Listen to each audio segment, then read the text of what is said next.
When money gets tight in a business, most people fall back to the same four moves. But the problem is they're just reacting to pain, they're not actually solving it. And I call these the core four. I guarantee you're going to recognize at least one of them because they're so common. And those core four are cutting costs, pushing sales, delaying payments, and adding financing.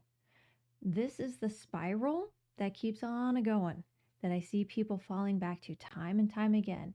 Try the one, move to the next, next, and you just keep going. But the problem here is you are just reacting, you're not fixing. All you're doing is putting a band aid on a big gaping wound. It's going to get worse with time. If you've got a broken arm and you put ice on it, you take some painkillers, and boy, howdy, yeah, you're going to feel great for a little bit. But when that wears off, it's not going to be fun. It's probably going to feel worse than it did before. So you're going to double down, more painkillers, more ice, and then it's going to hurt even more. And eventually you can get to the point where your limb just isn't usable anymore. So why do these core four feel right but not fix anything? Well, for one, because it stops the pain, at least temporarily. Sometimes it's just a matter of doing something in our business that's enough to make us feel better. I've done something, I've addressed the problem. These are also what people advise for you to do, right? It happens all the time.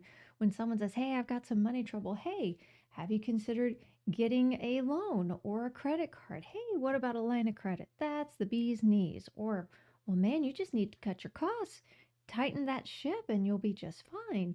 Or, well, why aren't you selling? You got to get out there. You got to sell. Or, hey, just don't pay that bill yet. These are all problems. If you cut costs and you keep cutting costs and you keep cutting costs, eventually there will be nothing left in your business to cut. If you push sales, but you have no idea what's actually making the biggest profit, what you can use for an upsell, where you should use an upsell, what your margins are, then how do you even know what you're selling is actually making you money? If you delay paying your vendors too often or for too long, guess what? They're not going to be your vendors anymore.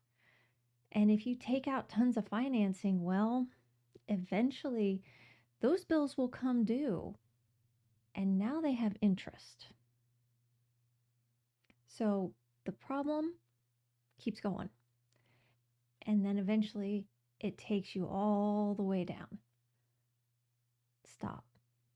Take a breath, take a step back. And rather than react, ask yourself, why is money tight right now? Would any of these truly solve the issue? Or might there be something else going on in my business that I need to address? I have a freebie for you down in the comments. Check it out. It might help you identify what's really holding your business back and causing you to fall back on the core four. Additionally, I've got a follow-up video. Follow-up video is all about the 5 real reasons I have found are 99% of the time why money's truly tight in your business. Get those solutions. Find the real answers so you can move your business forward. Thank you so much for joining me today. Go forth and profit, everybody.